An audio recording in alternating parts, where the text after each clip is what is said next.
ಮಾಧ್ಯಮೀಶಂ ವಂದೇ ಭಗವದ್ಭವರಾಸುರಸಿದ್ಧ ನಾರಾಯಣಂ ನಮಸ್ಕೃತ್ಯ ನರಂ ದೇವಿ ಸರಸ್ವತಿ ವ್ಯಾಸಂ ತಥೋ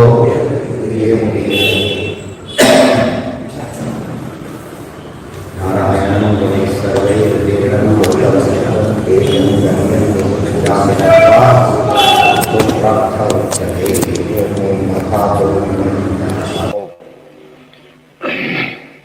ಆದ್ದರಿಂದ ಏನಾಯ್ತು ಈಗ ಬ್ರಹ್ಮವೇದ ಬ್ರಹ್ಮೈವ ಭವತಿ ಅಂತ ಹೇಳಿದರೆ ಅದು ಸಾಧ್ಯ ಇಲ್ಲ. ಸಂಪೂಜ್ಯ ಬ್ರಾಹ್ಮಣಂ ಭಕ್ತ್ಯ ಶೂದ್ರೋಪಿ ಬ್ರಾಹ್ಮಣೋ ಭವೇತ್ ಈ ಮಾತಿನಲ್ಲಿ ಇತಿವತ್ ಬ್ರಹ್ಮಿತೋ ಭವತಿ ಇತ್ಯರ್ಥ.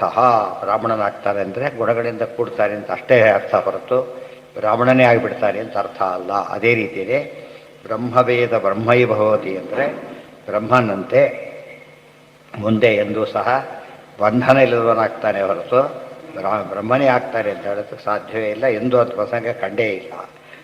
ಹಿ ಬ್ರಾಹ್ಮಣ ಪೂಜಕ ಸಯೇವ ಬ್ರಾಹ್ಮಣೋ ಭವತಿ ಬ್ರಹ್ಮಾಣಿ ಜೀವಾ ಸರ್ವೇಪಿ ಪರಬ್ರಹ್ಮಾಣಿ ಮುಕ್ತಿಗಾಃ ಪ್ರಕೃತಿ ಪರಮಂ ಬ್ರಹ್ಮ ಪರಮಂ ಮಹದಚ್ಯುತಃ ತಸ್ವಾನ್ನ ಮುಕ್ತ ನ ಚ ಸಾ ನ ಕ್ವಚಿತ್ ವಿಷ್ಣು ವೈಭವಂ ಆಪ್ನುವಂತಿ ಸ ಏವೈಕಃ ಸ್ವತಂತ್ರ ಪೂರ್ಣಸದ್ಗುಣಃ ಇತಿ ಪರಮಶ್ರುತಿ. ಪರಮಶ್ರುತಿಯನ್ನು ಕೋಟ್ ಮಾಡ್ತಾ ಗೊತ್ತಾಯ್ತಾ. ಇದೆಲ್ಲ ಕಡೆ ಕಂಡು ಇರೋದು ಹಾಗೆ ಎಷ್ಟೊಂದು ಕೆಲವರು ಶ್ರೀಕೃಷ್ಣ ಅಂತವರೇ ಕೆಲವರು ಲೋಕ ಅದು ನಾಟಿ ವರ್ಷದಿಂದ ವಾಸಿ ಯಾವ ವಾಸಿ ಆಗಲಿಲ್ಲ. ಬಟ್ ಏನು ಸಣ್ಣ ಗೌರವಿಸಿರೋ ಸೇರ್ಕೊಳ್ಳೆ ಬರಲಿಲ್ಲ. ಅದರಿಂದ ಅವರು ಮಳೆ ಕರೆದ್ರೆ ರೂಢಿಸೋದು ಎಲೆಕ್ಟ್ರಾನಿಕ್ ಶಕ್ತಿ ಆದರೂ ಇಲ್ಲ. ಗೊತ್ತಾಯ್ತಾ. ಎಷ್ಟೋ ಸರ್ತಿ ಹೊತ್ತು ಟ್ರೆಡಿಷನಲ್ ಪ್ರಾಚಾರ್ಯರು ಇರ್ತಾರಲ್ಲ, ಕೆಲವರು ಭಾರಿ ಪಂಡಿತರು ಇರ್ತಾರೆ. ಹಿಂದೆಲ್ಲ ಸ್ಕೂಲಕ್ಕೆ ಅವೆಲ್ಲ ಇರಲಿಲ್ಲ, ಈ ಕಡೆಯೆಲ್ಲ ಜಾಸ್ತಿ ಕಡಿಮೆ ಆಯಿತು. ಅವ್ರನ್ನ ಬಿಡಿದವ್ರು ದೊಡ್ಡ ಪ್ರೊಫೆಸರ್ಸ್ ಸ್ಟೂಡೆಂಟಾಗಿ ಬಂದರೂ ಕೂಡ ಇವ್ರನ್ನ ಲೆಕ್ಚರಾಗಿ ಅಪಾಯಿಂಟ್ ಮಾಡೋಕ್ಕೂ ಬರೋದಿಲ್ಲ. ಅರ್ಥ ಆಯ್ತಾ. ಸಾರಿ ಅನ್ಬೇಕು, ಬೇರೆ ದಾರಿ ಇಲ್ಲ. ಇದೇ ಲೆಕ್ಕ ಇಲ್ಲಿ ಬರೋದು.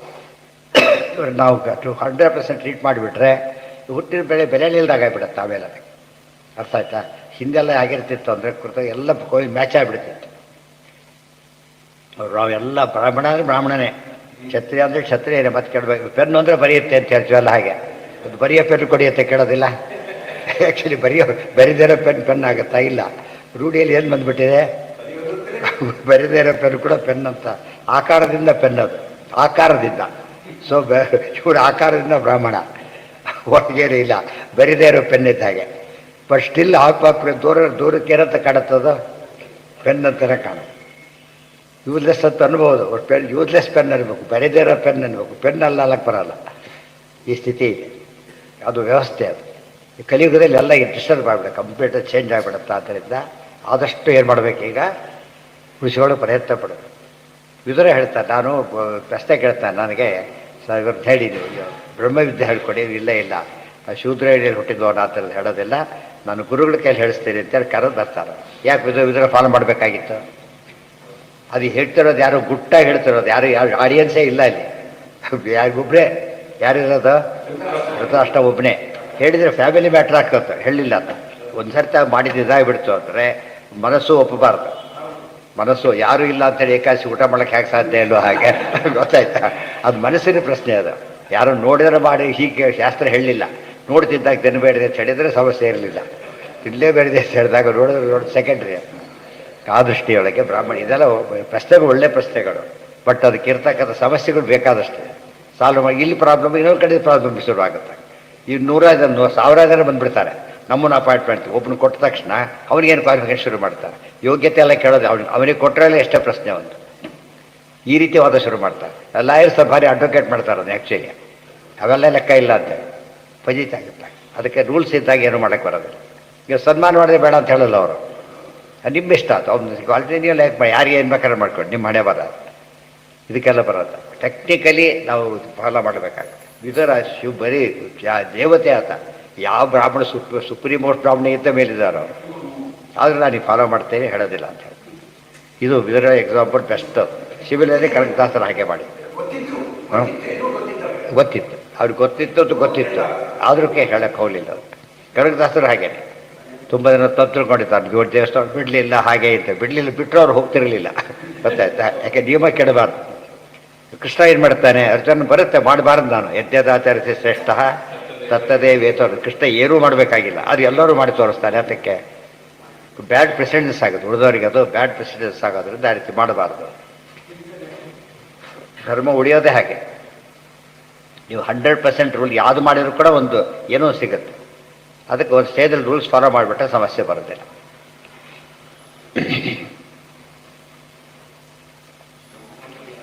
ಒಟ್ಟಿನ ಮೇಲೆ ಅದೇ ಬ್ರಾಹ್ಮಣನಾಗ್ತಾನೆ ಅಂದರೆ ಫಸ್ಟ್ ಆಫ್ ಈಗ ಆಗೋದಿಲ್ಲ, ಮುಂದಿನ ಜನ್ಮದಲ್ಲಿ ಆಗ್ತಾನೆ. ಇಲ್ಲಿ ಬ್ರಾಹ್ಮಣನಂತೆ ಒಳ್ಳೆ ಗುಣಗಳು ಅಳವಡಿಸ್ಕೊತಾನೆ. ಆ ಕಾಂಟ್ಯಾಕ್ಟ್ ಬಂದು ಎಷ್ಟೋದಾರ ನಿಮಗೆ ಹಿಂದೆ ಗೊತ್ತಿಲ್ಲ, ಬ್ರಾಹ್ಮಣರು ಮುಸ್ಲಿಮ್ ಅಲ್ಲದೆ ಸಂಧ್ಯಾವನೆ ಮಾಡ್ತಿರುತ್ತೆ. ಸಂಧ್ಯಾವನೆ ಮಂತ್ರಗಳೆಲ್ಲ ಬಾಯ್ಪಾಠ ಆಗ್ಬಿಡೋದು ಹೇಳಿ. ತುಂಬ ಜನದ ಮನೆಯಲ್ಲಿ ಹಿಂದಿನ ಕಾಲಕ್ಕೆಲ್ಲ ಪಾಠ ಪ್ರವಚನ ಕಂಟಿನ್ಯೂಸ್ ನಡೀತಾ ಇತ್ತು. ನೂರಾರು ವಿದ್ಯಾರ್ಥಿಗಳು ವಿದ್ಯಾಪೀಠಗಳು ಈಗ ಹಿಂದೆಲ್ಲ ಮನೆಗಳೇ ವಿದ್ಯಾಪೀಠ. ಪಂಡಿತಾದ್ರು ವಿದ್ಯಾಪೀಠ ಶುರು ಮಾಡೋದು ಅವನ ಹೆಸರಲ್ಲೇ ಶುರುವಾಗೋದು. ಆ ರೀತಿ ತುಂಬ ಜನಗಳು ಅವ್ರು ಕೇಳಿ ಹೆಂಗಸರಿಗೆಲ್ಲ ಬಾಯ್ಪಾಠ ಆಗ್ಬಿಡೋದು. ಇವ್ರು ಸುಳ್ಳು ಸೂಕ್ತ ಎಲ್ಲ ಕೂಡ ಗೊತ್ತಾ. ಅವ್ರು ಯಾರಿಗೆ ತಪ್ಪು ಹೇಳ್ತೀವೋ ತಪ್ಪಲ್ಲ, ಹುಡುಗರಿಗೆ ಹೊಸ ಹುಡುಗರಿಗೆ ತಪ್ಪು ಹೇಳ್ತಿ ಸರಿ ಮಾಡಿ ಸರಿ ಅಂತ ಹೇಳಬಾರ್ದು. ಅವ್ರು ಸರಿ ಅಂತ ತಪ್ಪು ಹೇಳ್ತಿ ಸರಿ ಹೇಳಿಸಿ ಹೋಗುತ್ತೆ ಹೇಳಬೇಕು, ಅಷ್ಟರ ಬಟ್ಟಿ ಬರ್ತಿತ್ತು. ಅದು ನಾನು ನೋಡಿದ್ದೀನಿ ಅಂತವ್ರು ಆ್ಯಕ್ಚುಲಿ. ಬಟ್ ಅವ್ರು ಹೇಳಾಗಿಲ್ಲ ಎಷ್ಟು ಗೊತ್ತಿದ್ರು ಕೂಡ. ಕೇಳಿ ಬಂದರೂ ಕೂಡ ಹೇಳಬಾರ್ದು, ನಿಯಮ ಪಾಲನೆ ಮಾಡಬೇಕು. ಅದೇ ಹೇಳಿಲ್ಲ, ಕೆಲವು ಮಂತ್ರಗಳಿದೆ, ನಿಮ್ಮ ಪುಸ್ತಕ ಇದೆ, ಮಂತ್ರ ಫಸ್ಟ್ ಕ್ಲಾಸ್ ಆಗಿದೆ, ಎಲ್ಲ ಗೊತ್ತಿದೆ. ನೀವು ಕಲ್ತ್ರೆ ಮಂತ್ರ ಅಲ್ಲ, ಅದು ಏನಾಗಬೇಕದು. ಇನ್ನೊಬ್ರು ಯಾರೋ ಒಬ್ಬ ಹುಡುಗ ಹೇಳಿದ್ರು ಪರವಾಗಿಲ್ಲ, ಅವ್ರ ಕೈಲಿ ಹೇಳಿಸ್ಕೋಬೇಕು. ನೀವೇ ಅವ್ರಿಗೆ ಹೇಳಿ ಮಂತ್ರ ನೋಡಪ್ಪ ಸರಿಯಾಗಿ ಕಲ್ತ್ಕೋ, ನನಗೆ ಹೇಳ್ಕೊಡು ಅಂತ ಹೇಳಿ. ಅರ್ಥ ಆಯ್ತಾ? ಅಷ್ಟರ ಮಟ್ಟಿಗೆ ನಿಬಂಧನೆ ಇದೆ. ಟ್ರೂ ಕಾಪಿ ತಾನೇ ಸೈನ್ ಮಾಡಿಬಿಟ್ಟು ಟ್ರೂ ಕಾಪಿ ಆಗೋದಿಲ್ಲ. ಸೆಲ್ಫ್ ಅಟೆಸ್ಟೇಷನ್ ಪ್ರಾವಿಡೆಂಟ್ ಇದ್ರೆ ಮಾಡೋದು, ಇದ್ರೆ ಮಾಡೋಕ್ಕೆ ಬರೋದಿಲ್ಲ. ಇನ್ನೊಬ್ರು ಮಾಡಬೇಕು. ಇವ್ರಿಗಿಂತ ಲೋಯರ್ ಆಗಿರ್ತಾರೆ ಕೆಲವು ಸಲ. IAS ಆಫೀಸರ್ಗೆ ಯಾವುದೋ ಒಂದು ಸಿಗ್ನೇಚರ್ ಬೇಕೀಗ, ಟ್ರೂ ಕಾಪಿ. ಅವ್ರು ಯಾರೋ ಇನ್ನೊಬ್ಬ ಗೆಸ್ಟ್ ಹೌಸ್ ಇರ್ತಾರೆ, ಕ್ಲಾಸ್ 2 ಇರೋದು, ಅವ್ರ ಕೈಲಿ ಮಾಡಿಸ್ಬೋದು. ಸ್ಟಾರ್ಟ್ ಮಾಡೋಂಗಿಲ್ಲ. ಇನ್ನು ನಿರ್ಬಂಧಗಳು ಬಹಳ ವಿಶೇಷ, ಅವೆಲ್ಲ ಸೂಕ್ಷ್ಮ.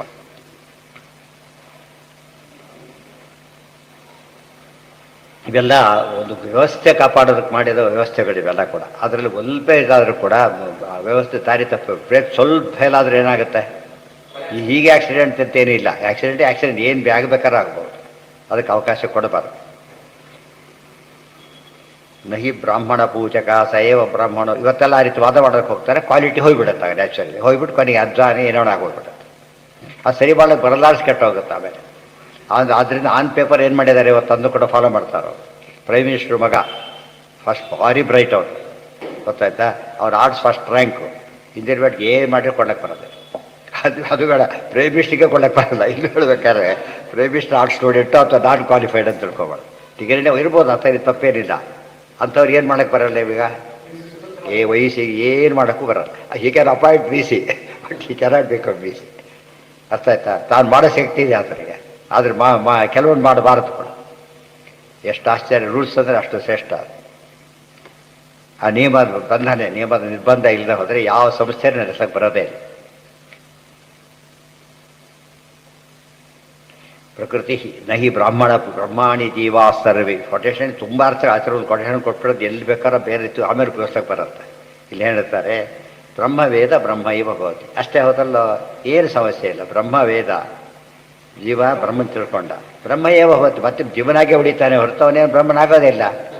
ಅರ್ಥ ಆಯ್ತಾ? ಈಗ ಇವತ್ತು ಮಗ ಎಷ್ಟೇ ಓದಿದ್ರು ಮಗನಾಗೆ ಹೊಡಿತಾರೆ, ಅಪ್ಪ ಆಗೋದಿಲ್ಲ. ಅವನು ಅಪ್ಪನಿಗೆ ಭಾರಿ ಜಾಸ್ತಿ ಓದಿದ್ರು ಕೂಡ ದೊಡ್ಡ ಅಧಿಕಾರದಲ್ಲಿ ಹೆಬ್ಬೆಟ್ಟೊತ್ತು ಅಪ್ಪನ ಮುಂದೆ ಅವನ ಮಗನೇ ಅವನ ಅಪ್ಪನೇ. ಚೇಂಜ್ ಮಾಡೋಕ್ಕೆ ಬರೋದಿಲ್ಲ. ತಸ್ಮಾನ್ನ ಮುಕ್ತ ನಚಸ ನಾ ಕ್ವಚಿತ್ ದುಷ್ಟವೇ ಹೋಗ್. ಆದ್ದರಿಂದ ಇಷ್ಟೆಲ್ಲ ಅರ್ಥ ಇರೋದ್ರಿಂದ ಎಂದೂ ಕೂಡ ಒಂದು ಪದ ಕೇಳಿದ ತಕ್ಷಣ ನೀವು ಅಪಾರ್ಥ ಮಾಡ್ಕೊಳಕ್ಕೆ ಹೋಗಬಾರ್ದು. ಆಪ್ನುವಂತಿ ಪರೋ ಮಾತ್ರಯ ತನ್ವಾ ವೃಧಾನ ನತೇ ಮಹಿತ್ವಂ ಅನ್ವಶ್ನುವಂತಿ. ವೇದವಾಕ್ಯ ಇದೆ, ಎಲ್ಲ ಕಡೆ ಸಿಗೋದೆ. ಪರೋ ಮಾತ್ರಯ, ಮಾತ್ರ ಅಂದರೆ ಲಿಮಿಟ್. ಮಾತ್ರಯಾ ಪರಹ, ಲಿಮಿಟ್ಲೆಸ್. ನೀನು ದೇವರು ಸ್ತೋತ್ರ ಮಾಡ್ತಾರೆ, ನೀನು ಕೊನೆಯೇ ಇಲ್ಲ, ಅನಂತ ನೀನು. ಅಷ್ಟೇ ಇಲ್ಲ ಸುಮ್ಮಂತ ಹೇಳ್ತಾರೆ. ವೃಧಾನ, ಪೂರ್ಣ ವೃದ್ಧನಾದವನು ನೀನು, ಅಂದರೆ ಪರಿಪೂರ್ಣನಾದವನು. ನಾ ತೇ ಮಹಿತ್ವ ಅನ್ವಶ್ನುವಂತಿ. ಯಾರು ನಿನ್ನ ಮಹಿಮೆ ಹೊಂದಲಿಕ್ಕೆ ಸಾಧ್ಯ ಇಲ್ಲ. ಅರ್ಥ ಆಯ್ತಾ? ಇವತ್ತು ಎಷ್ಟೇ ನೀವು ಬಿಂದುಗಳನ್ನು ಎಷ್ಟು ದೊಡ್ಡ ಆಕಾಶ ಆಗ್ಲಿಕ್ಕೆ ಸಾಧ್ಯ ಇಲ್ಲ. ಅದು ಎಷ್ಟು ಹನಿಗಳು ಸೇರಿಸಿದ್ರು ಕೂಡ ಈ ಹನಿಗಳು ಸಮುದ್ರ ಆಗ್ಲಿಕ್ಕೆ ಸಾಧ್ಯ ಇಲ್ಲ. ಇಷ್ಟು ನದಿಗಳು ಸೇರುತ್ತೆ, ಹನಿಗಳಲ್ಲ. ಬ್ರಹ್ಮಪುತ್ರ ನದಿ ಅವೆಲ್ಲ ನೋಡಲಿಕ್ಕೆ ಭಯಾನಕ, ಅಷ್ಟು ಭಯಾನಕ ನದಿಗಳು. ಆದರೆ ಅವು ಸೇರಿದು ಏನಾಗಲ್ಲವು ಸಮುದ್ರಕ್ಕೆ ಹೋಗಲ್ಲ ಅಂತ ಕರೆಯಕ್ಕೆ ಬರ್ತದೆ. ಸಮುದ್ರನೇ ಬರ್ತೀವಿ. ಸೊ ಅನಂತ ಅದನ್ನೇ ಆಚಾರ್ಯ ಸ್ತೋತ್ರ ಮಾಡಬೇಕಾದ್ರೆ ಎಲ್ಲ ನದಿಗಳಿದ್ದಾಗೆ ಜ್ಞಾನಿಗಳೆಲ್ಲ ದೇವರನ್ನು ಸೇರ್ತಾರೆ, ನದಿಗಳಾಗೆ ಉಳಿತಾರೆ ಹೊರತು ದೇವರಾಗೋದಿಲ್ಲ. ಚೇತ್ಯ ಸಂಖ್ಯೋರು ಬಲಾಂಬುಪೂರ ಗುಣೋಚ್ಚ ರತ್ನಾಕರ ಆತ್ಮವೈಭವ ಸದಾ ಸದಾಜ್ಞ ನದೀಭಿರಾಪ್ಯ ಕೃಷ್ಣಾವತಾರೋ ಹರಿರೇಖಸಾಗರ ಪರೋ ಮಾತ್ರಯ ತನ್ಮಾವೃಧಾನ ನತೆ ವಹಿತ್ವಂ ಅನ್ವಶ್ನುವಂತಿ ಬ್ರಹ್ಮೇಶಾನಾದಿಭಿರ್ದೇವೈಃ ಯತ್ಪ್ರಾಪ್ತುಂ ನೈವ ಶಕ್ಯತೆ ತದ್ಯತ್ ಸ್ವಭಾವಃ ಕೈವಲ್ಯಂ ಸಭವಾನ್ ಕೇವಲೋ ಹರೇ ಇತಿ ಚ. ಏನಾಯಿತು ಇತ್ತೀಚಿನ ಜನಗಳಲ್ಲಿ ಒಂದು ಇದು ಬಂತು. ಈಗ ಆತ ವಾದ ಶುರು ಮಾಡಿದರು. ಅವರು ನೀವು ಹೇಳಿದ ವಾದ ಶುರು ಮಾಡಿದರು. ನಮ್ಮವ್ರು ಏನು ಮಾಡಿದರು, ಉತ್ತರ ಏನು ಕೂಡ ಸುಮ್ಮನೆ ಉಳ್ಕೊಂಬಿಟ್ರು. ಹಾಗೆ ಉಳ್ಕೊಂಡಾಗ ಏನಾದ್ರು ಸೋತರು ಅಂತ ತಿಳ್ಕೊಂಬಿಟ್ಟು ಗೊತ್ತಾಯ್ತಾ. ಇವ್ರು ನಮಗೇನು ಸಂಬಂಧ ಇಲ್ಲ, ತಪ್ಪು. ಅವ್ರು ಏನು ಮಾಡಬೇಕಾಗಿತ್ತು, ಕರೆದು ನೋಡಪ್ಪ ಇಂಥ ಪ್ರಸಂಗ ಬರುತ್ತೆ ಅಂತ ಹೇಳಿ ಏನಾಗ್ತಿತ್ತು ಅವರಿಗೆ, ಒಪ್ತಿದ್ರು. ಹೌದು ಕರೆಕ್ಟ್, ನಾವು ಮರ್ಯಾದೆ ಕೊಡಲ್ಲ ಅಂತ ಹೇಳಿಲ್ಲ. ಆಚಾರ್ಯ ಹೇಳ್ತಾರೆ, ವಿನಾಂ ಪ್ರಣಾಮಂ ಪೂಜ್ಯಸ್ತು ವಿಷ್ಣು ಭಕ್ತೋ ಹರೇ ಪ್ರಿಯ. ಒಬ್ಬೊಬ್ಬರು ಬ್ರಾಹ್ಮಣಿಗಿಂತ ಭಾರಿ ಮೇಲೆ ಇದ್ದ ನಾವು, ಭಾರಿ ಗೌರವಿಸ್ತೀನಿ. ಕೆಲವೆಲ್ಲ ಮಾಡ್ಬೇಕಾದ್ರೆ ಅವನೇ ಆಗಬೇಕು, ಬೇರೆ ದಾರಿ ಇಲ್ಲೇ ಇಲ್ಲ. ಆದರೂ ಕೂಡ ಅವನನ್ನು ಬ್ರಾಹ್ಮಣೇತರಿ ಅಷ್ಟು ಭಾರಿ ಗೌರವ ಕೊಡು. ವಿನಾ ಪ್ರಣಾಮ, ಸಾಷ್ಟಾಂಗ ನಮಸ್ಕಾರ ಮಾತ್ರ ಮಾಡಬಾರ್ದು. ಯಾಕೆ, ಯಾವುದ್ರ ಮರ್ಯಾದೆ ಅದು ವರ್ಣ ವ್ಯವಸ್ಥೆಯ ಮರ್ಯಾದೆ. ಆದ್ದರಿಂದ ಮಾಡ್ಕೊಡು. ಇವತ್ತು ಕ್ಲಾಸ್ 1 ಆಫೀಸರು ಅಟೆಂಡರ್ ನಮಸ್ಕಾರ, ಇವನಿಗಿಂತ ಭಾರಿ ಬುದ್ಧಿ ಅಂತ ಇರ್ಬೋದು. ಇವರೇ ಸರಿ, ಅವನು ಸಲ್ಯೂಟ್ ಹೊಡಿಬಾರ್ದು. ಕೃಷ್ಣ ತಂದೆಗೆ ನಮಸ್ಕಾರ ಮಾಡ್ತಾ ಇದ್ದ. ಕೃಷ್ಣ ಸ್ವತಃ ಕೃಷ್ಣ ಮಾಡ್ತಿದ್ದ. ಭಾರಿ ದೊಡ್ಡವರೊಬ್ಬ ಕೃಷ್ಣಗಿಂತ ದೊಡ್ಡವರು ಅಂತ ಹೇಳಿದ್ರೆ ಹೇಳಿ ಮಾಡೋಕ್ಕೆ ಬರಲ್ಲ. ಗೊತ್ತಾಯ್ತಾ. ಏನಾಯ್ತು ಈಗ, ಮಾತೃದೇವೋ ಸ್ಥಾನ ಹೇಳಬೇಕಾದ್ರೆ ಗೌರವ ತಾನು ಕೊಡಬೇಕಾದ್ರೆ ಪಿತೃದೇವೋ ಹೋವ ಅದು ಒಂದು respecting the superiors of part of the duty. ಅದು ಪ್ರತ್ಯೇಕ ಅಲ್ಲ. ಅದು ಎಲ್ಲ ಮಾಡಿ ಒಂದು ಮಾಡಿದವ್ರು ಏನಾಗುತ್ತೆ ಅಲ್ಲಿಗೆ, ಫೇಲ್ಯೂರ್ ಇನ್ ದಿ ಡ್ಯೂಟಿ. ಅದು ಅಫೆನ್ಸ್. ಅದು ಅವ್ನ ಆ್ಯಕ್ಷನ್ ತೊಗೋಬೋದು. ಎಷ್ಟೇ ದೊಡ್ಡ ಇರ್ಬೋದು, ನಿಯಮ ಅನುಸರಣೆ ಮಾಡಿಲ್ಲ ಅಂದರೆ ಮಾಡ್ಬೋದು. ಇದೆಲ್ಲ ಕಾಲಕ್ಕೆ ನಮ್ಮ ಪೂರ್ತಿ ಡೀಲಿಂಗ್ ಆಗಿಬಿಟ್ರು. ಪೂರ್ತಿಯಾಗಿ ಹೇಳಿದ್ನಲ್ಲ, ಡೀಲಿಂಗ್ ಆಗಿಬಿಟ್ರು. ಏನಾದ್ರು ಮಾತಾಡ್ಕೊಳ್ಳಿ ಅಂತೇಳಿ ಹಾಗೆ ಮಾಡಬಾರ್ದು. ಆ ಕಾಲಕ್ಕೆ ಏನು ಮಾಡ್ತಿರ್ಬೇಕು, ಹಾಗೆಲ್ಲ ಸ್ಪಂದಿಸ್ತಾ ಇರಬೇಕು. ಹಾಗಾದ್ರೆ ಪ್ರಶ್ನೆ ಕೇಳ್ತೀರಿ, ಒಳ್ಳೆಯದು, ಕರೆಕ್ಟ್, ಅದು ಪ್ರಶ್ನೆ ತಪ್ಪಲ್ಲ. ಬಟ್ ಈ ಸಮಸ್ಯೆ ಬರುತ್ತೆ ಅಂತ ಹೇಳಿದಾಗ ಅವ್ರಿಗೆ ಅರ್ಥ ಆಗುತ್ತೆ. ಇನ್ನೂ ಆ ಸ್ಥಿತಿಯಲ್ಲಿ ಇಲ್ಲ. ಒಂದು ಸ್ಟೇಜಲ್ಲಿ ಜನರ ಒಪ್ಪಿಸ್ಲಿಕ್ಕೆ ಇವತ್ತಿನ ಕಾಲಕ್ಕೂ ಒಂದು ಸಾಧ್ಯ ಇದೆ. ಎಷ್ಟು ಕೂಗಾಡಿದ್ರು ಕಿರ್ಚಾಡಿದ್ರು ಕೂಡ ಒಂದು ನಾರ್ಮ್ಸ್ ಬಿಟ್ಟು ಹೋಗ್ಲಿಕ್ಕೆ ಬರೋದಿಲ್ಲ. ಪೂರ್ತಿ ಡಿಟ್ಯಾಚ್ ಆಗಿಬಿಟ್ಟು ಸೋತರು ಅಂತ ತಿಳ್ಕೊಂಡು ಅವಮಾನ ಮಾಡಿ ಮೂರಿಗೆ ತುಳಿದು ಹಾಕಿಬಿಟ್ರೆ ಆ ಕಡೆ. ಹಾಗೆ ಮಾಡಬಾರ್ದಾಗಿ. ಜೀವಸ್ಯ ಪರಮೈಕ್ಯಂತು ಬುದ್ಧಿ ಸಾರೂಪ್ಯಮೇವತು ಏಕಸ್ಥಾನ ನಿವಾಸೋವ ವ್ಯಕ್ತಿಸ್ಥಾನಮಪೇಕ್ಷಸಃ ನ ಸ್ವರೂಪೈಕತಾ ತಸ್ಯ. ಅವೆಲ್ಲಾದ ಮೇಲೆ ಬ್ರಹ್ಮೇಶಾನಾದಿಭಿರ್ದೇವೈಃ ಯತ್ಪ್ರಾಪ್ತುಂ ನೈವ ಶಕ್ಯತೆ ತದ್ಯತ್ ಸ್ವಭಾವಃ ಕೈವಲ್ಯಂ ಸಭವಾನ್ ಕೇವಲೋ ಹರೇ. ವ್ಯಾಪ್ತವಾದ ವಸ್ತು ಎದ್ದು ಕೂಡ ತನ್ನಷ್ಟೇ ಆಗಿದೆ ಅಂದಮೇಲೆ ಯು ಕಾಂಟ್ ಇಮ್ಯಾಜಿನ್. ಅಲ್ಲಿ ಬೋದು ದೇವ್ರು ಹಾಗಿದ್ದಾನೆ ಅಂದಮೇಲೆ ದೇವ್ರು ಆಗೋ ಪ್ರಶ್ನೆ ಅಂತ ಬಂದು ನನಗೀಗ ಬರಲೇ ಇಲ್ಲ. ಯಾರು ಬೇಕಾದ್ರೂ ಒಪ್ಕೋತಾರೆ. ಅವರು ಸುಳ್ಳನ್ನು ಜಗತ್ತಿನ ತುಂಬ ಪ್ರಚಾರ ಮಾಡೋಕ್ಕೆ ಸಾಧ್ಯವಾಯಿತು. ನಮ್ಗೆ ಯಾಕೆ ಸಾಧ್ಯವಾಗಲಿಲ್ಲ ಅಂದರೆ ನಮಗೆ ಕಮಿಟ್ಮೆಂಟ್ ಇಲ್ಲ. ಅದು ಸಂಬಂಧ ಕನ್ಸರ್ನ್ ಆಗಬೇಕು, ಕಮಿಟ್ಮೆಂಟ್ ಬೇಕು. ಬ್ರಹ್ಮೇಶಾನಾದಿಭಿರ್ದೇವೈಃ ಯತ್ಪ್ರಾಪ್ತು ನೈವ ಶಕ್ಯತೆ. ಅದು ಹೇಳಿ ವಂಡರ್ ಆಫ್ ದಿ ವರ್ಲ್ಡ್ ಅಲ್ಲಿ ಮಧ್ವಾಚಾರ ಬಗ್ಗೆ ಬರೆದಿರೋ ಕ್ರಿಶ್ಚಿಯನ್ ಅಂತ ಹೇಳೋದು. ಮಧ್ವಾಚಾರ ವಂಡರ್ ಆಫ್ ದಿ ವರ್ಲ್ಡ್ ಅಂತ ಹೇಳ್ತಾರೆ, ಗೊತ್ತಾಯ್ತಾ? ಪುಸ್ತಕ ನೋಡಿರ್ಬೇಕು ನೀವು. 8-10 ವರ್ಷ ಆಯ್ತು ಬಂದದ್ದು. ಮಧ್ವಾಚಾರ ವಂಡರ್ ಆಫ್ ದಿ ವರ್ಲ್ಡ್. ನಮಗೇ ಗೊತ್ತಿಲ್ಲ ಅದು ಬಂದು, ನಮ್ಮ ಜನಕ್ಕೆ ಅಷ್ಟು ಧೈರ್ಯವಾಗಿ ಹೇಳೋದಿಲ್ಲ. ಅದು ಎಷ್ಟು ಆಶ್ಚರ್ಯ ಆಗುತ್ತೆ. ಇದು ಯಾರು ಮನೆ ಒಬ್ಬ ಜರ್ಮನ್ ಬರ್ತಿರ್ತಾವನು ಭಾಗಕ್ಕೆ, ಅವ್ನು ಏನಾದರೂ ನೀವು ಶೇಕ್ಸ್ಪಿಯರು ಅದು ಸಿಟ್ಟು ಬಿಡಿಸೋದು ಅವನಿಗೆ. ಇದು ಜೈತೀರ್ಥರ ಹೆಸರು ಹೇಳಿ, ರಾಘವೇಂದ್ರ ಸ್ವಾಮಿ ಹೆಸರು ಹೇಳಿ, ಅವ್ರ ಹೆಸರು ಹೇಳಿ. ಅವ್ರು ನಿಮ್ಮ ಜಪಾನ್ನವನು, ಅವರೆಲ್ಲ ಏನು ಗೊತ್ತಿದೆ ಅವರೆಲ್ಲ ಏನು ಗೊತ್ತಿದೆ. ಇವ್ರ ಮಾತು ಅಥೆಂಟಿಕ್. ಅದು ಎಷ್ಟು ಜನ್ಮಾಂತರ ಸುಕೃತ ಹೇಗೆ ಬರುತ್ತೆ ಅಂದರೆ ಅಷ್ಟು ಶ್ರದ್ಧೆ ಅವನಿಗೆ. ಮಧ್ವಾಚಾರ ಅಂದರೆ ಮುಗಿದೋಯ್ತು ಅವನಿಗೆ ಅಲ್ಟಿಮೇಟ್. ಆ ಥರ ನಾವು ತಯಾರಾಗಿಲ್ಲ. ನಮ್ಮ ಮಠ ಅಲ್ಟಿಮೇಟ್ ಅಂತ ತಯಾರಿ, ಅದು ಆ ತಯಾರಿ ಬಂದಿದೆ. ಮಠ ಅಲ್ಟಿಮೇಟ್. ಅದು ಮಠದ ಅಭಿಮಾನ ತಪ್ಪಲ್ವೇ ಅಲ್ಲ. ಅದು ಟೂ ಮಚ್ ಆದರೆ ಟೂ ಬ್ಯಾಡ್ ಅಂತೀವಲ್ಲ, ಹಾಗೆ ಅದು ಇರಲೇಬೇಕು. ನಮ್ಮ ತಂದೆ ದೊಡ್ಡವರು ಅಂತೇಳಿ ಏನು ತಪ್ಪಿದೆ ಆದರೆ ಏನು ತಪ್ಪಲ್ಲ. ಬಟ್ ಉಳಿದ ತಂದೆ ಬೈಯೋದು ತಪ್ಪು ಅಷ್ಟೇ. ಉಳಿದ ತಂದೆ ಬೈದ್ರೆ ಅಪರಾಧ ಆಗುತ್ತೆ. ಅದೇ ರೀತಿ ಅದು ಆ ಲಾಜಿಕ್ ಇಲ್ಲೂ ಬರಬೇಕು. ಎಲ್ಲ ಮಠದಲ್ಲೂ ಜ್ಞಾನಿಗಳು ಬಂದಿದ್ದಾರೆ. ಅವ್ರ ವರ್ಕ್ ದೇವ್ರ ಬಿಡೋದು ಯಾವ ಮಠಕ್ಕೂ ಸೇರೇ ಇಲ್ಲ ಅವರು. ಅರ್ಥ ಆಯ್ತಾ? ಇಂಡಿವಿಜುವಲ್ ಗೃಹಸ್ಥರು ಅಷ್ಟೇ. ಪುರಂದರದಾಸ ಗೃಹಸ್ಥರು ಎಷ್ಟು ಅವ್ರಿಗೆ ಗೌರವ ಇದೆ. ಇನ್ಫ್ಯಾಕ್ಟ್ ಅವರಿಂದ ಸಮಾಜ ಉಳಿದಿದೆ ಇವತ್ತು. ಪುರಂದರದಾಸ ಮಾತುಗಳೇ ಇವತ್ತು ಎಷ್ಟೋ ಜನ ಅದ್ರ ಬದುಕಿದ್ದಾರೆ, ಭಿಕ್ಷುಕರು ಬದುಕಿದ್ದಾರೆ. ಅಷ್ಟರ ಮಟ್ಟಿಗೆ ಕೆಲಸ ಮಾಡ್ತಾರೆ. ಯಥಾಪಿಯಂತಿ ತೇಜಾಂಸಿ ಬ್ರಹ್ಮೇಶಾನ. ಇನ್ನೂ ಕ್ಲಿಯರ್ ಇತ್ತು. ಬ್ರಹ್ಮೇಶಾನಾದಿಭಿರ್ದೇವೈಃ ಯತ್ಪ್ರಾಪ್ತು ಬ್ರೈವ ಶಕ್ಯತೆ ತದ್ಯತ್ ಸ್ವಭಾವಃ ಕೈವಲ್ಯಂ ಸಭವಾನ್ ಕೇವಲೋ ಹರಿ. ಎಷ್ಟು ಸ್ಪಷ್ಟ ಭೀಮಸೇಂದ್ರವ್ರ ಮಾತು ಆಚೆ ಬೇರೆ ಕಡೆ ಕೋಟ್ ಮಾಡಿದ್ದಾರೆ ತಾತ್ಪರ್ಯದೊಳಗೆ. ಬ್ರಹ್ಮ ಈಶಾನಾದಿಭಿರ್ದೇವೈಹಿ ಯತ್ಪ್ರಾಪ್ತು ನೈವ ಶಕ್ಯತೆ. ಬ್ರಹ್ಮ ರುದ್ರಾದಿ ಸಮಸ್ತ ದೇವತೆಗಳಿಂದ ಅಲ್ಲಿ ಸ್ವಾರಸ್ಯ ಸಮಾಸ ಮಾಡಿದ್ದಾರೆ ಆಚಾರ್ಯ. ಯಾತಕ್ಕೆ ಗೊತ್ತಾ, ಅವ್ರು ಒಟ್ಟಾದರೂ ಕೂಡ ಅರ್ಥ ಆಯ್ತಾರೆ ನಿಮಗೆ. ಬ್ರಹ್ಮದೇವರಿಗೆ ಆಗೋದಿಲ್ಲ, ರುದ್ರದೇವರಿಗೆ ಆಗಲಿಲ್ಲ, ಈ ಥರ ಹೇಳಲಿಲ್ಲ. ಬ್ರಹ್ಮ ರುದ್ರಾದಿ ದೇವತೆಗಳು ಯಾರಿಗೂ ಆಗೋದಿಲ್ಲ ಅಂದರೆ ಯುನೈಟೆಡ್ ಆದರೂ ಆಗೋದಿಲ್ಲ. ಅರ್ಥ ಆಯ್ತಾ? ಈ ಉದಾಹರಣೆಗೆ ಎತ್ತಕ್ಕೆ ನಮಗೆ ಒಬ್ಬರಿಗೆ ಆಗಲ್ಲ, ಬರ್ತಾರೆ ಸೇರಿ ಹೆಚ್ಚು ಬಿಡ್ಬೋದು, ಆಗಲ್ಲ. ಅದು ಸಮಸ್ತ ಸೇರಿದರೂ ಕೂಡ ಆಗೋದಿಲ್ಲ. ಇದು ಸ್ವಾರಸ್ಯ. ಆ ರೀತಿ ಸ್ವಾರಸ್ಯನ ನಮ್ಗೆ ಹೇಳೋ ಅಭ್ಯಾಸನೇ ಬರಲಿಲ್ಲ ಬೇರೆ ಕಡೆಗೆ. ಪ್ರತಿ ಪದಕ್ಕೂ ಸ್ವಾರಸ್ಯ ಹೇಳೋದು ನಮ್ಮ ಸಿದ್ಧಾಂತದಲ್ಲಿ. ಲ್ಯಾಂಗ್ವೇಜಿಗೆ ನಮಗೆ ಕಾಂಟ್ರಿಬ್ಯೂಷನ್ ಭಾರಿ ದೊಡ್ಡದು. ಲ್ಯಾಂಗ್ವೇಜಿಗೆ ಮಾತ್ರ ಕಾಂಟ್ರಿಬ್ಯೂಷನ್ ಎಷ್ಟು ಆಚಾರ ಹೊಸ ಹೊಸ ಅರ್ಥ ಹೇಳ್ತಾರೆ ಅಂದರೆ, ಇದು ಲಿಂಗ್ವಿಸ್ಟ್ನ ಯಾರಿಗೂ ಗೊತ್ತೇ ಇಲ್ಲ, ಲಿಂಗ್ವಿಸ್ಟ್ ಮಾಡರ್ನ್ ಹಿಸ್ಟ್ರಿಗೆ ಗೊತ್ತಿಲ್ಲ ಆ ವಿಷಯಗಳ. ಸರ್ವಶಬ್ದ ವಾಚ್ಯತ್ವ ಎಂಥ ಬ್ಯೂಟಿಫುಲ್ ಕಾನ್ಸೆಪ್ಟ್ ಅದು. ಪೃಥಕ್ ಪೃಥಕ್ ಸ್ಥಿತಾನ್ಯನ್ಹಿ ಸ್ವರೂಪೈರಪಿ ಸರ್ವಶಃ ಪರೇ ಬ್ರಹ್ಮಣಿ ನೀತ ಜೀವಾಖ್ಯ ಬ್ರಹ್ಮಾಣಿ ಅಪಿಯಂತಿ ಮುಕ್ತೌ ಪೃಥಕ್ ಸ್ಥಿತಾನ್ನೇವ ತದನ್ನೇಷಾಮದರ್ಶನ.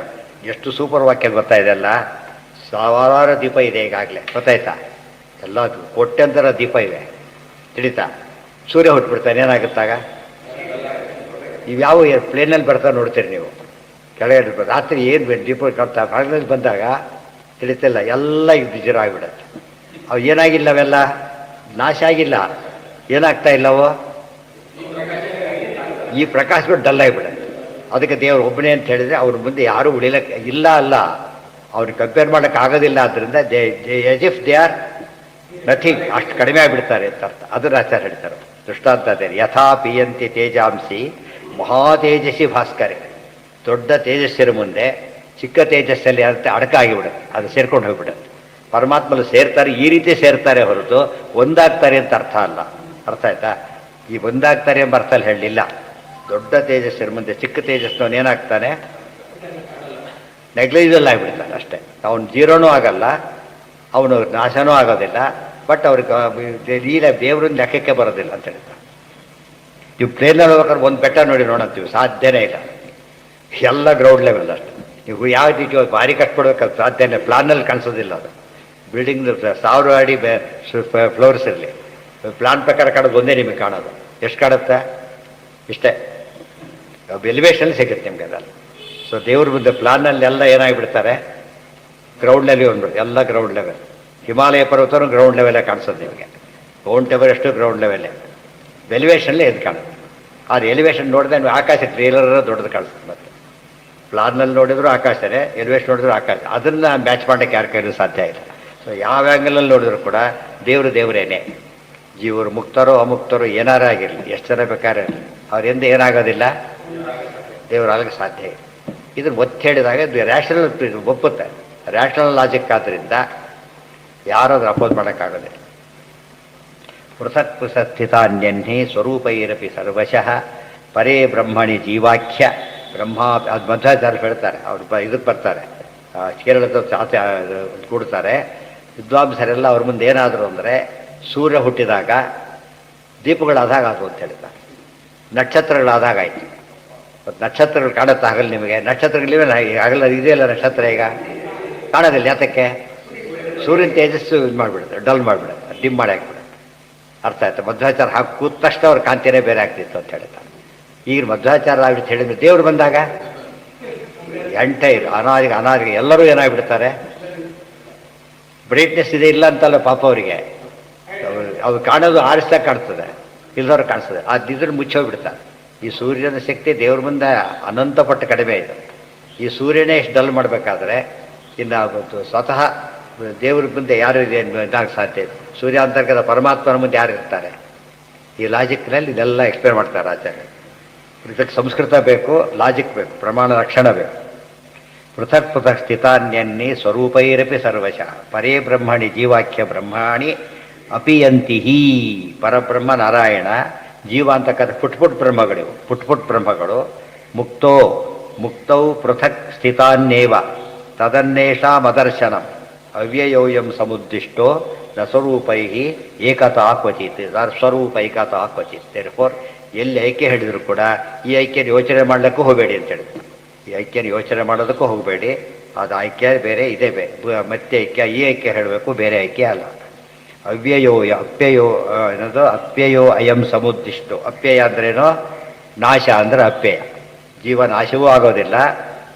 ಒಂದಲ್ಲಿ ಒಂದಾದ್ರೆ ಏನಾಗುತ್ತದು ನಾಶ ಆದ ಲೆಕ್ಕ, ನಾಶ ಆಗೋದಿಲ್ಲ ಜೀವ. ಸ್ವರೂಪೈಕತ ಅದ್ರಲ್ಲಿ ಇಲ್ಲೇ ಇಲ್ಲ. ಇದು ಯಾವ ವಾಕ್ಯ? ಇದು ನಾರಾಯಣ ಶ್ರುತಿ. ಶ್ರುತಿ ವಾಕ್ಯ ಕೋಟ್ ಮಾಡ್ತಿದ್ದಾರೆ. ನೇರ ಅರ್ಥ ಇದಕ್ಕೆ, ಅವ್ರು ಯಾರು ಪ್ರಶ್ನೆ ಮಾಡೋಂಗಿಲ್ಲ. ಅತಃ ಸರ್ವಾಗಮ ವಿರುದ್ಧಮೇವ ಜೀವ ಪರಮೈಕ್ಯಂ. ಕನ್ಕ್ಲೂಷನ್ ಇದು. ಅತಃ ಸರ್ವಾಗಮ ವಿರುದ್ಧ ಇವ ಜೀವ ಪರಮೈಕ್ಯಂ. ಜೀವ ಪರಮಯೋ ಐಕ್ಯಂ ಜೀವ ಪರಮೈಕ್ಯಂ. ಜೀವ ಪರಮಾತ್ಮರಿಗೆ ಅಭೇದ ಅಂತ ಹೇಳ್ತೀರಲ್ಲ, ಅದೇನದು? ಸರ್ವಾಗಮ ವಿರುದ್ಧ. ಆಗಮ ಶಬ್ದದಿಂದ ಉಳಿದು ಪ್ರಮಾಣಗಳೆಲ್ಲ ಉಪಲಕ್ಷಿತ. ಪ್ರತ್ಯಕ್ಷದಿಂದ ಮತ್ತು ಕಂಡಿದೆ, ಯುಕ್ತಿಯಿಂದ ಸಾಧ್ಯ ಇಲ್ಲ, ಆಗಮ ಒಪ್ಪಿಲ್ಲ. ಅಂದಮೇಲೆ ಏನಾಯ್ತಲ್ಲ, ಐಕ್ಯ ಅನ್ನೋ ಪದ ಸರ್ವ ಪ್ರಮಾಣ ವಿರುದ್ಧ, ಸರ್ವ ಆಗಮ ವಿರುದ್ಧ ಏವ ಜೀವ ಪರಮೈಕ್ಯಂ. ತಥೈವ ಸರ್ವಯುಕ್ತಿ ವಿರುದ್ಧಂಚ. ಯುಕ್ತಿ ವಿರುದ್ಧ ಹೇಗೆ ಮೊದಲು ಹೇಳ್ತಾರೆ. ಇದು ಕೊನೆ ಬರ್ತಾ ಇದೆ. ನತಾವದೇಕಜೀವವಾದೋ ಯುಜ್ಯತೆ. ಈಗ ಅದ್ವೈತನೇ ಪ್ರಶ್ನೆ ಮಾಡ್ತಾರೆ, ಎಂಥ ಅದ್ವೈತ ಅಂಥೇಳಿ. ಅದೆಲ್ಲ ನಾಳೆ ಅದ್ವೈತ ಅಲ್ಲಿ ಏಕಜೀವಾದ್ವೈತ ಬೇರೆ, ಬಹುಜೀವಾದ್ವೈತ ಬೇರೆ. ಅದ್ವೈತಲ್ಲೂ ಕೂಡ ಕ್ಲಾಸಿಫಿಕೇಶನ್ ಇದೆ. ಅದೆಲ್ಲದಂತೂ ಎಲ್ಲದಕ್ಕೂ ಉತ್ತರ ಕೊಡ್ತಾ ಹೋಗ್ತಾರೆ. ತಥೈವ ಸರ್ವಯುಕ್ತಿ ವಿರುದ್ಧಂಚ. ಕಷ್ಟ.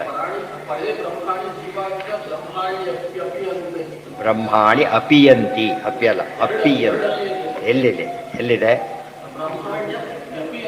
ಅಲ್ಲ, ಜೀವಾಖ್ಯ ಬ್ರಹ್ಮಣಿ. ಅದು ಬ್ರಹ್ಮಣಿ ಅಲ್ಲಲ್ಲಿ ಅಪಿಯಂತಿ. ಬ್ರಹ್ಮಾಣ್ಯ ಅಪಿಯಂತಿ. ಆ ಇಲ್ಲಿದೆ, ಪಿ ಅಂತ ಇದೆ. ಬ್ರಹ್ಮಾಣ್ಯ ಪಿ ಅಲ್ಲ, ಬ್ರಹ್ಮಾಣಿ ಅಪಿಯಂತಿ ಅಷ್ಟೇ. ಇನ್ನೊಂದು ಪಾ ಇಲ್ಲಿದ್ದಾರೆ, ಅದು ತಪ್ಪದು. ಇಲ್ಲ, ಬ್ರಹ್ಮಾಣಿ ಅಪ್ಯಪಿಯಂತಿ. ಒಂದು ಪ ಇದಿರಬಾರ್ದು, ಒಂದು ಪಿ ಎಕ್ಸ್ಟ್ರಾ ಇದೆ, ಇರಬಾರ್ದು, ಪಿ ಇರಬಾರ್ದು. ಇದು ಸರಿ, ಸಂಸ್ಕೃತ ಸರಿ ಇದೆ.